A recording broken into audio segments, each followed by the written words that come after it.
So, Leslie, you're telling me that we need to feel grounded in time in order Yes, to function well, right? And 100%. in order to self-regulate.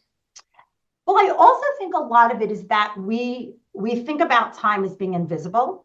Yeah. So that in and of itself makes us sometimes feel like, well, like we're not grounded. But yet I don't believe that. And maybe some people are going to think I'm nuts. I actually think time is very visible, or that it's not, that time is very three-dimensional. Could think about it. Time has a beginning, time has a middle, time has a past, it has a beginning and an end. So to your point about feeling grounded, what we need to be really doing is taking time from making it from invisible to visible, making it something that we can actually see, even things that we can touch. So that's my, like, for lack of a better way of saying it, my spiel when it comes to Great. talking about time is taking something that's invisible and making it very visible, making it concrete, making it external. So I want to know how we do that for kids, but maybe we should even talk about how we do it for ourselves. Yeah, well, I Because I think don't know if most they're people different. listening are like, well, but wait a minute. I I know don't, it's 10 yeah. a.m., but what does that mean to make it Well, visible? and I don't think they're different. I don't think it's different whether you are I mean, I think how you teach time Mhm. is different if you're a child versus an adult. You know, our as a child, obviously our capacity to understand what we call future awareness, or what comes next, or a week from now, a month from now, obviously is difficult if we're 8 versus 38. So I think that's where the difference is, but time is time, no matter how old we are. So what do I mean? So what I always tell people, this is like my party line.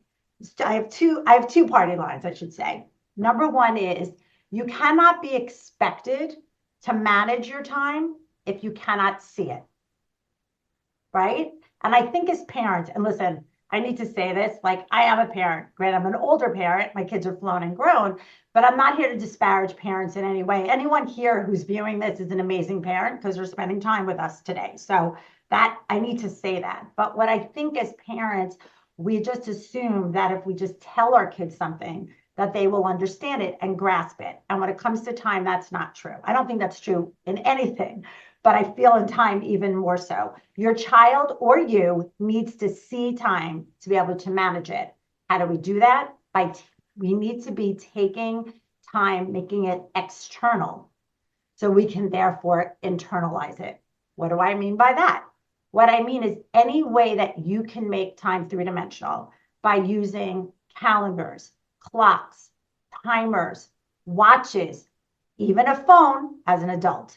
All of those things, or academic planners or regular planners, don't have to be academic. Anything that is visible is external. So by making time external, what happens almost by osmosis is we start to internalize it. If we say, and I want you guys to know that I actually walk my walk, there is my favorite time management tool. It's an analog. By seeing analogs everywhere we go, what starts to happen is we internalize time. We see it. We're able to see time move. We're able to see how much time has passed. We're able to see how long something might have taken us. We don't necessarily all the time have to bang whoever we're teaching over the head with it. Even having things out that's external allows us to internalize time. Did that make sense? Yes, and it really connects to the executive function again. The prefrontal 100%. cortex, one of the things the prefrontal cortex is responsible for is planning. You can't Exactly. plan if you don't have a sense of time, as you're saying. If you can't see it, you can't manage it. The other thing that I think is totally to executive functioning is something called future awareness. So here's the bad news and the good news about future awareness, and I think this is important. And I did not make this up. I always want to give credit where credit is due. Those of us that have ADHD or executive dysfunction, they say, I don't say, they say that they live in two worlds. They live in the now, like right now, like whatever is happening in the moment. Like, so in my world, it is 9 a.m., right? And then, so that would be, if I had executive functioning difficulties or maybe ADHD, that would be me. I would only be able to focus on what is right in front of me. And then, like, way, way, way over there where we can't see it would be like the not now. And I think most of your parents at home are going, yep, that's my kid, right? It's like, and so that ability to be able to see tomorrow, depending, again, this is all age dependent, seeing tomorrow or seeing even after school or a week from now or 6 months from now is what we call future awareness.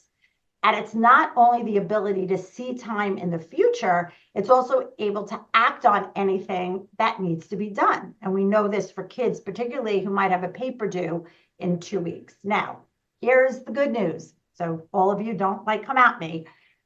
As you get older, the brain actually develops some future awarenessing, meaning future awareness actually needs coaxing and teaching, but there is brain development that goes on. It's why your 8-year-old maybe can only see till like Friday, but your 18-year-old can see to graduation from high school. Do you know what I'm saying? It does grow. But it's all exactly what you said. It's that time management, it's the awareness, it's the planning, it's the prioritizing, it's all of those executive functions that come into play, particularly with future awareness. And for me, what I try to teach is that it's your time and your tasks have to marry to truly to be able to function in the world. To me, that's the definition of time. It's not just time, it's time and task.